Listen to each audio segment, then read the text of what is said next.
according to reporting I've read from ABC and others, was skimming, was engaged in schemes where he would take like 9 million of Les's money from Les's charitable trust and put it into his own charitable trust.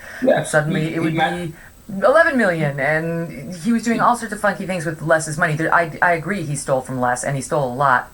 But do you know whether he had something on Les? Because that's, of course, what a lot of people think. Right. Well, I will say, I'll preface that first by saying that there was this inherent trust on Les's part. And again, it had to do with the fact that Les was a part of what's known as the mega group, which is a group of wealthy businessmen across America who support Israel through various causes, charities, defense, and so forth. And Jeffrey, again, was a big backer of Israel. Les trusted him. He said that he reminded that Jeffrey reminded him of the type of individuals that his mom in Brooklyn used to hang out with, and Jeffrey and Les, being in the Midwest, said, he said Jeffrey Epstein is different from Midwestern Jews. He's got this charisma. He's exciting to be around.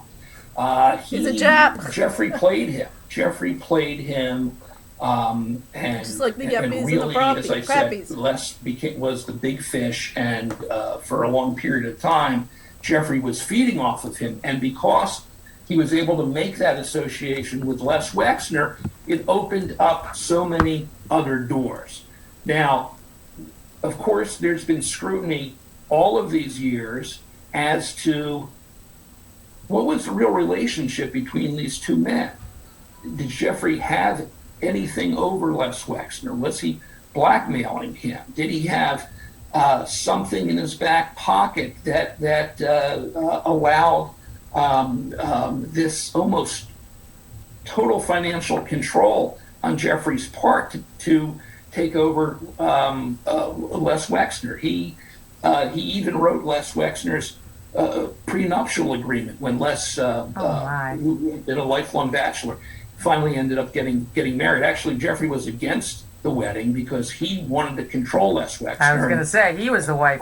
A woman came into Les's world. And, the wife does have a rule. Things changed a little bit. In her family, and she and others in Les's business were very suspicious of Jeffrey.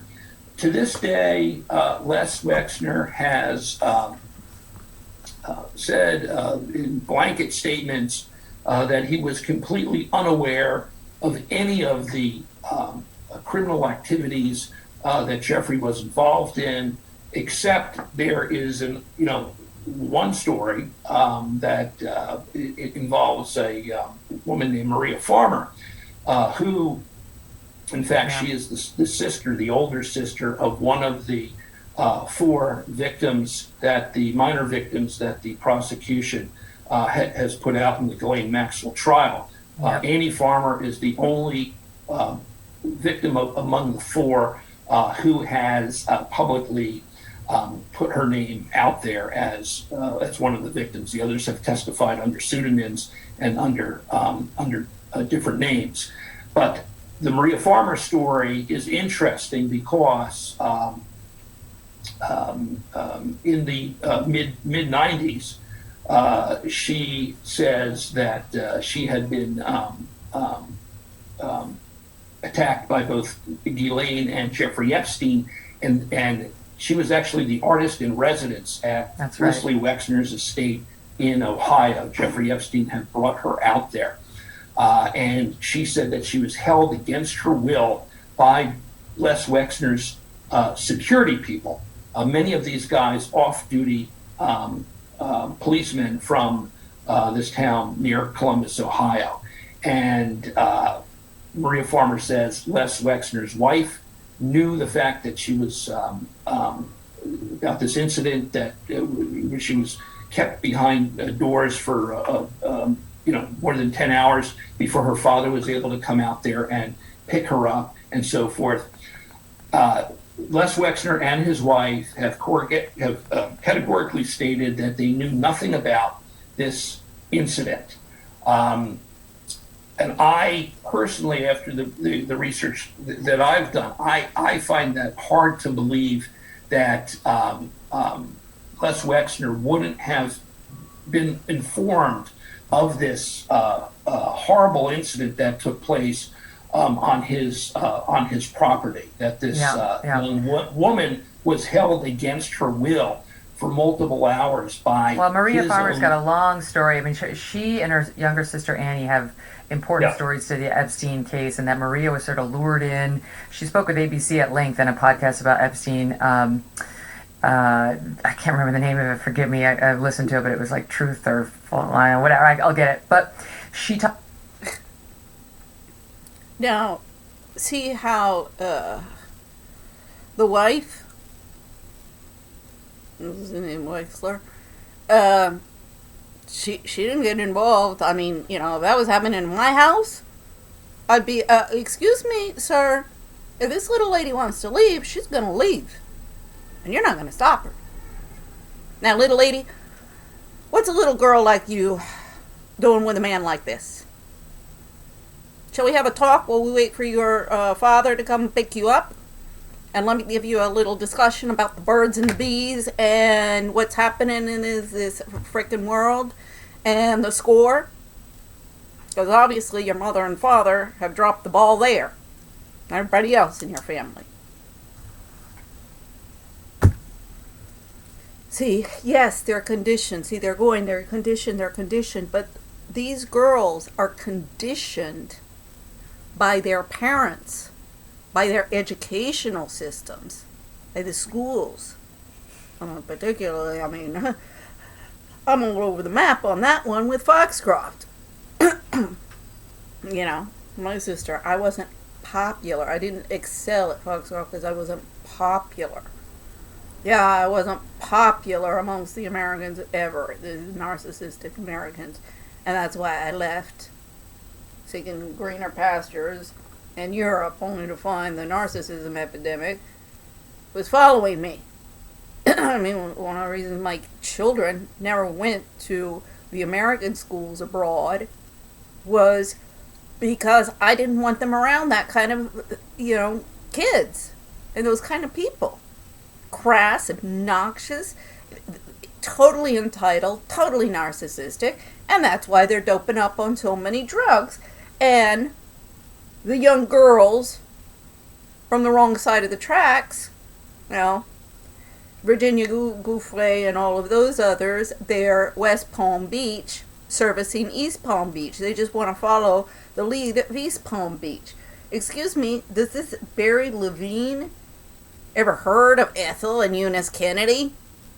Or the Kennedy family and all the crap that they're pulling in this city? And everybody on the left is following their lead? Or Nancy Pants Reagan? Has he looked into the damage? He was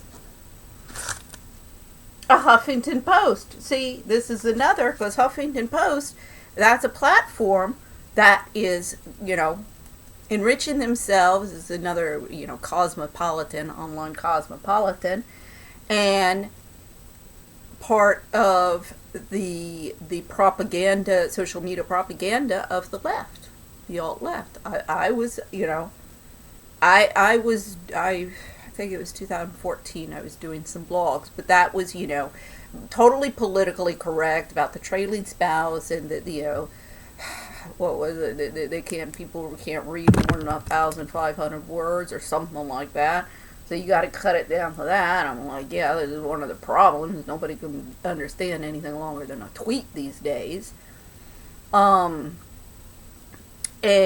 trying to why was I going to get my voice there? No, I was shut down. Shut down. I think that they found that just having people post anything was producing too much all over the map. So they went back to restricting who they would publish. rather than, some social media like LinkedIn where I, can post whatever I want. Of course, nobody reads it because I'm a centrist. I'm not in bed with the alt-right, and I'm not in bed with the alt-left. So I'm not liked. See, there is a whole other, women moving into the workforce, the wives. Now, before, they wanted to make sure that the community was working well, because if that didn't work well and they all got burned, whether it was from marauding hordes of barbarians or the barbarians in the financial markets and banking systems and government agencies, their husbands would end up in jail, all their property seized, and they'd be out on the street like, this is where I'm being used as a sacrificial lamb. This is why Ghislaine Maxwell is being used as a sacrificial lamb. She bought into that whole world, yes.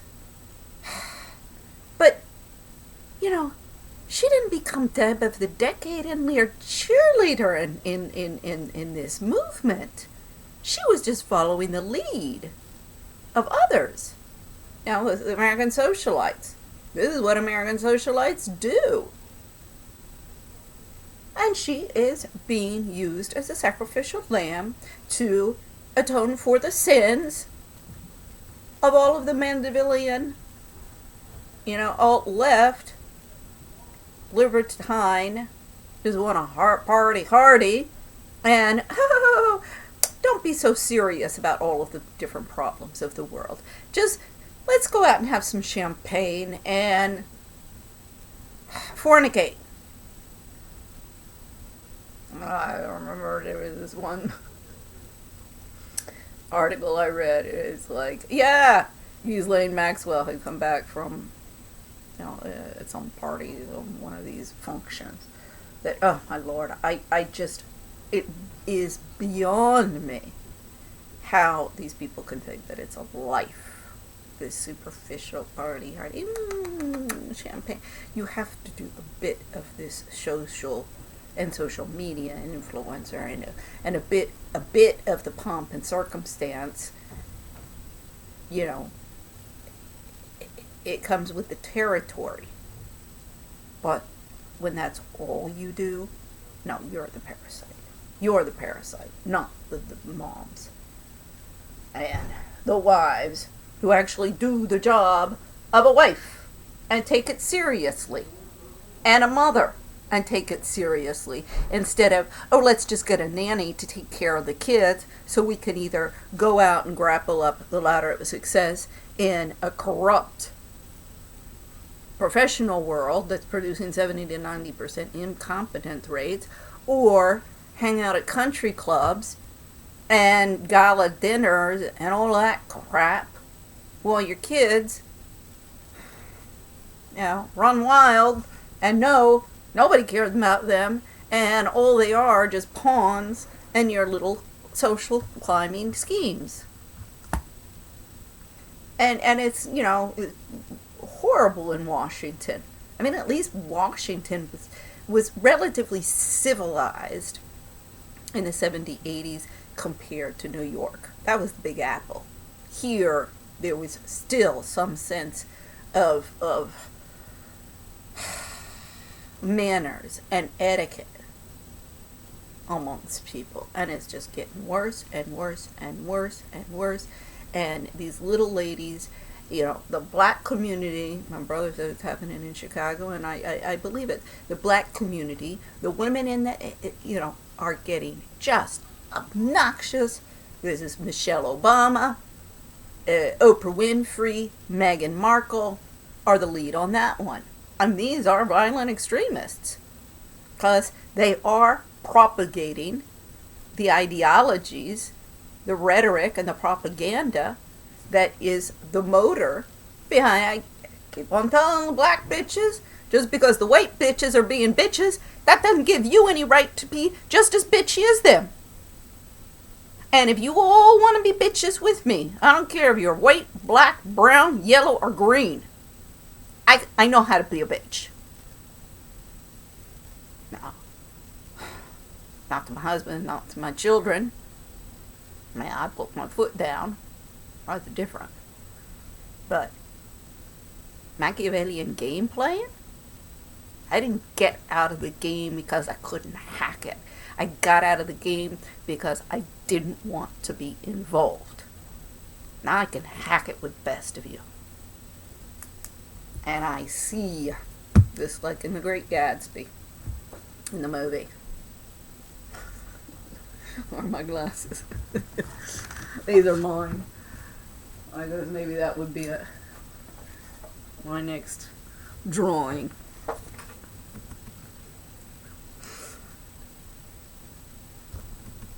I see all. And with the internet, I don't have to go to any of your stupid little cocktail parties and, you know, coffee mornings and all of that bullshit to figure out what the hell's going on in the community. You guys are online, spilling the beans.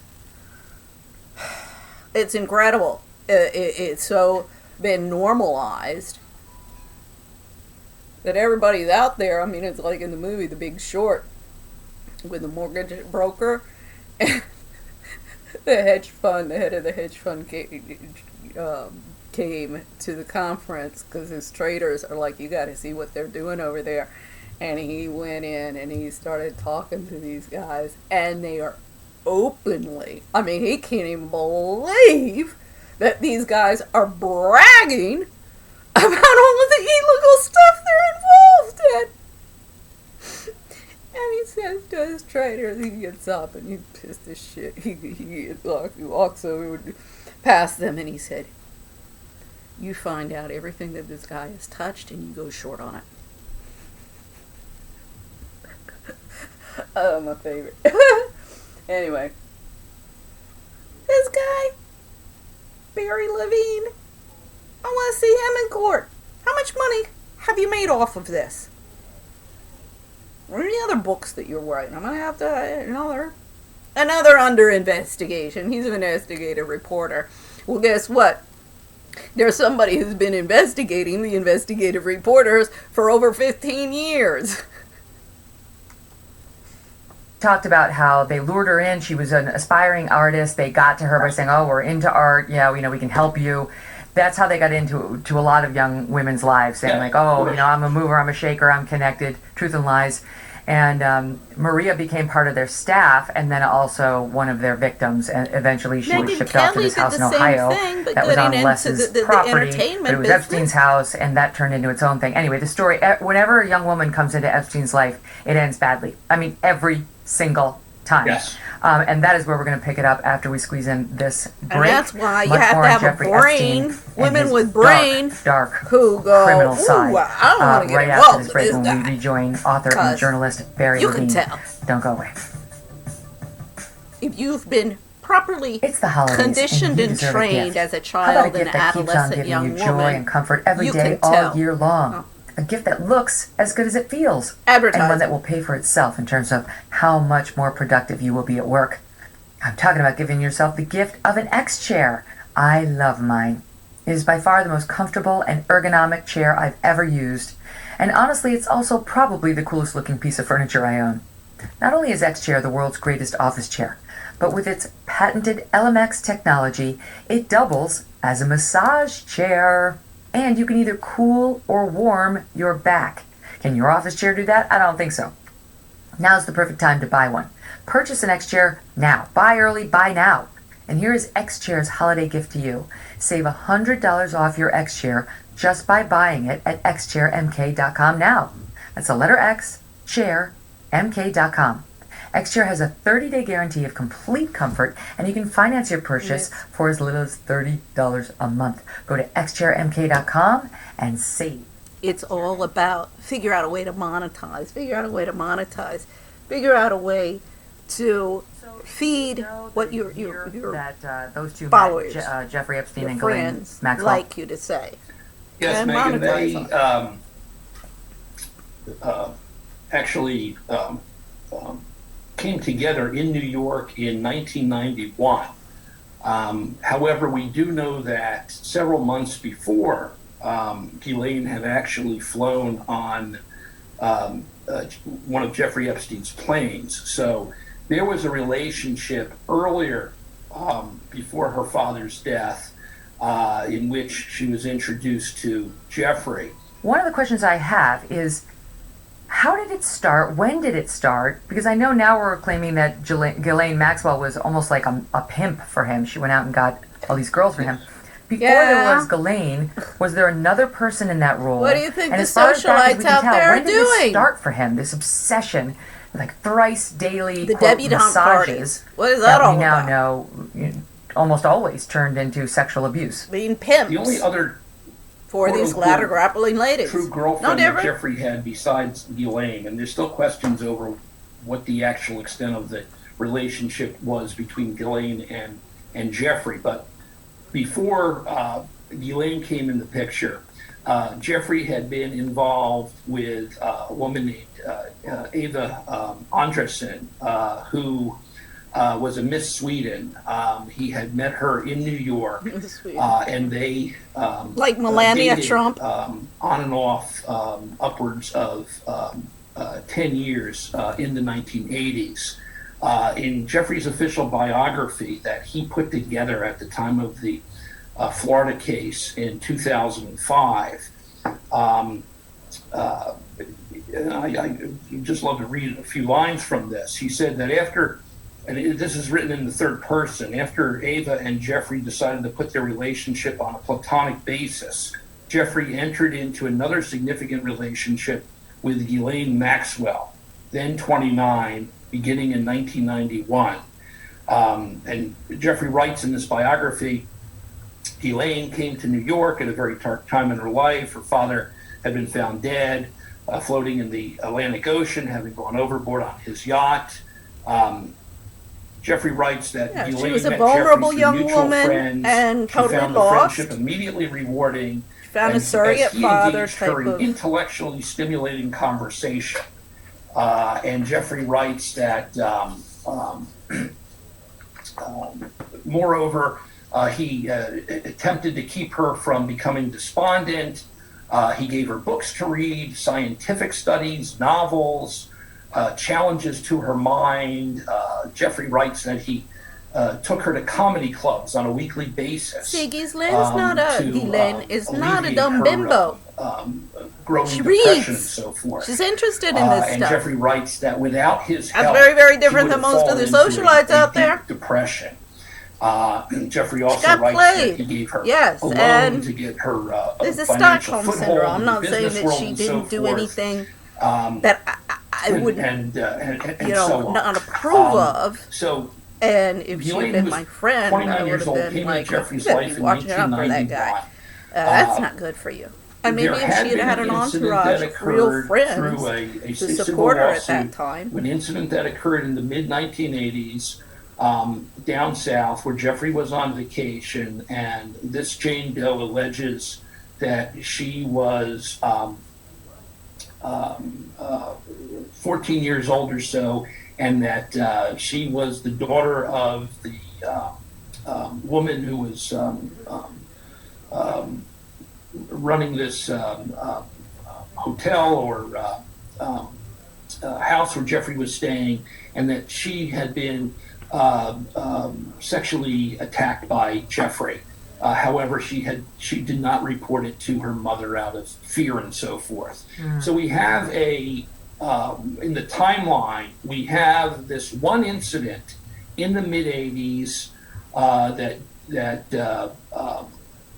had been written about in a civil lawsuit involving what might have been Jeffrey's first sexual attack on. He was born in 53. Just right. He was born in 53. Yes, that's correct. Okay, Yes. So yeah. mid 80s. He was 30s. He was in his 30s. Yes. Previous to that, I report in my book that there had been a stalking incident over a girl that he was obsessed with in high school.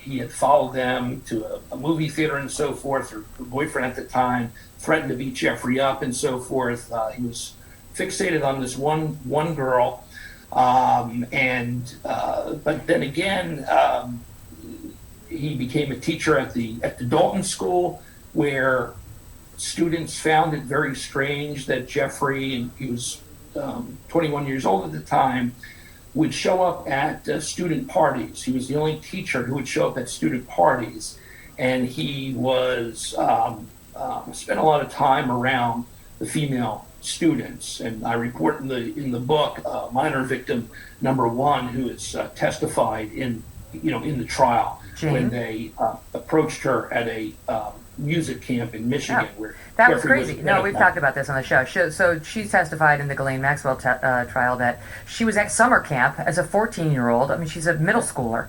And these two come walking along in Michigan, Ghislaine with her little dog, and approach her and start chatting her up, and they bond, and lo and behold, they're all from Palm Beach originally and have homes there, and that's where this young girl, Jane, actually lived. And they followed up, and it was the old, I can make you a star, I know everyone in the industry, I could be of great help to you, but you have to learn how to behave. And one thing led to another, according to Jane, and he started molesting her. However, the cross-examination is saying, of Ghislaine's lawyers, is pointing out, you never raised that claim until there was a Jeffrey Epstein defense fund. I mean, fund for potential victims. You didn't make any of these allegations while he was still alive. Your story has changed over time about what Ghislaine may or may not have done. It's just so hard when that much time goes by to try to hang a criminal case against it. I'm not saying Jane is making any of this up. In fact, there's every reason to believe he did it because he spent a lifetime doing it. Just saying it's almost impossible to prove criminally when it's, 30 years ago almost. It's like, that's one of the challenges. And that's actually one of my bigger questions for you is, even in the... Okay. She's brought up a big point here. It's impossible to prove 30 years later. I documented all my stuff 15 years ago. I know a lot of other victims have documented and documented and documented the crap that's being pulled on them and being covered up. In my case, this gets high up within the Republicans and the Democrats. I mean, and all over the frickin' map. That's why I'm sure I haven't been arrested yet. Because nobody has to waterboard me, and when I would start spilling the beans to the prosecutors, they'd be like, holy shit,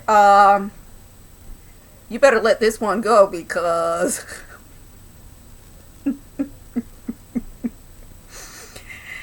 we got nothing on her. Nothing on her. Absolutely nothing on her.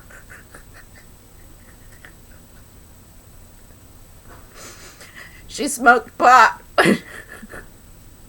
And yeah, she even admits that she did cocaine back in the 80s when everybody else was doing it. But, that's not going to get us very far with all the crap that she has on us. So, it's impossible. Megyn Kelly is a lawyer and, bigwig lawyer who's defended, gone to the Supreme Court. All of these lawyers, I'm like this great lawyer because I've argued stuff in front of the Supreme Court. I'm like, nah. I'm like, okay, that gets you on my list just because you're saying it.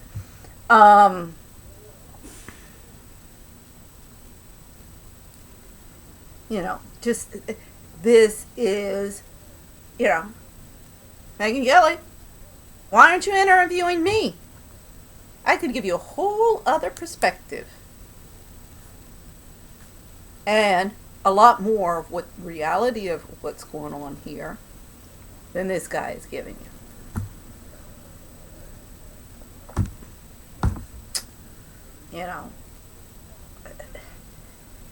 Hopefully Ghislaine Maxwell will be acquitted. I don't know. It's all crapshoot. It's all crapshoot because it depends on your. I mean, this is a jury. who the hell you have this whole thing about having a jury. This is what the family court, the women, family court reform are proposing. I'm like, oh, please don't go there. No. I'm sure, because when I looked at it, is this jury,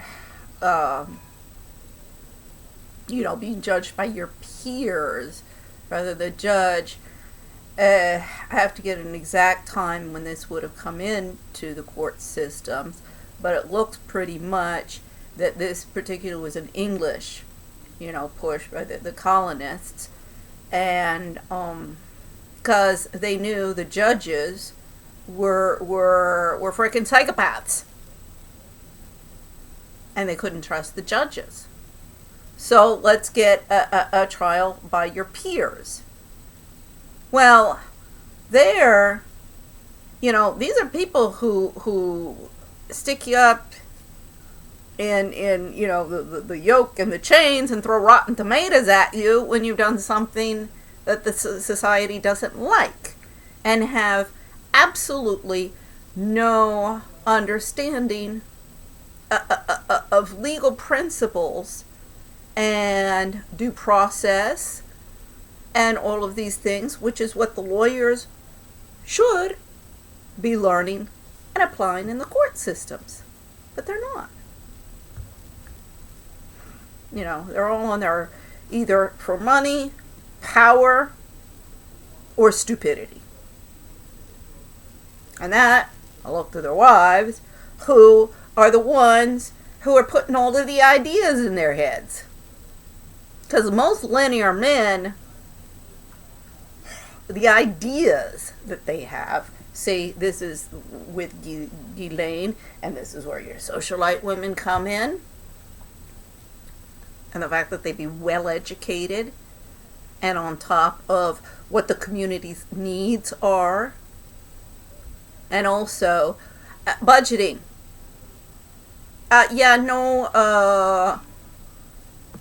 That costs too much. We're not doing that. Yes, it's nice and pretty. I agree. But you have to look at budgets and making things aesthetic, which you want to do, which was not something that was done particularly by the architects or the fashion designers in the 70s, the 60s and 70s, and we ended up with monstrosities of, particularly in beachfront properties. Costa del Sol, Florida, and the Caribbean. That's unsustainable, and that's what everybody wants to sustain. So this comment, of course, of Megyn Kelly, that really did set me off of, it's impossible to prove these things years and years later. No, it's not impossible. However, if you have little girls who are, going to give massages to 50-year-old men because they want to go shopping, they're never going to be reliable witnesses. And you won't be able to bring cases to the courts if those are the ones that you're pulling out of a hat, instead of the ones who really have a legitimate claim and who have all of the evidence and documentation of everything that's happened and involved, and who aren't stupid bimbos. And when the court started jerking them around, they were like, no, this is violating my rights. I remember Erin Eddy. Now, I told her, Erin, this was 2016 coverage, court watch in Arlington, Virginia, with Judge Newman, married to the first black billionaire in the United States, Sheila Johnson, and both of them are sitting comfy in Middleburg. Well, Judge Newman, along with Judge Williams, have been trafficking children through the Arlington, Virginia courts. Everybody's told me, Virginia, all of the other victim activists have told me, Virginia courts are the worst in the country.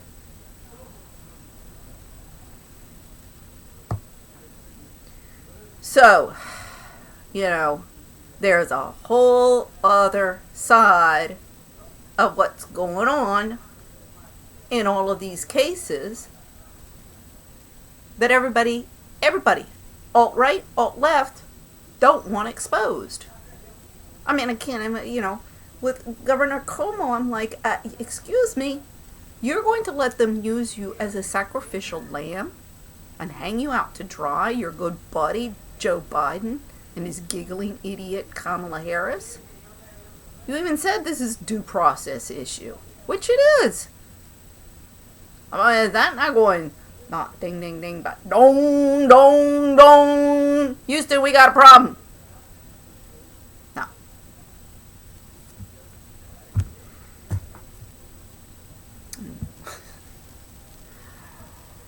Oh, this country's going to hell. I want to bring the rest of the world down with them. So, I mean, I'll take a break and I'll get back to this. Let's just put it this way: in my next life, I want a bigger bladder, please God.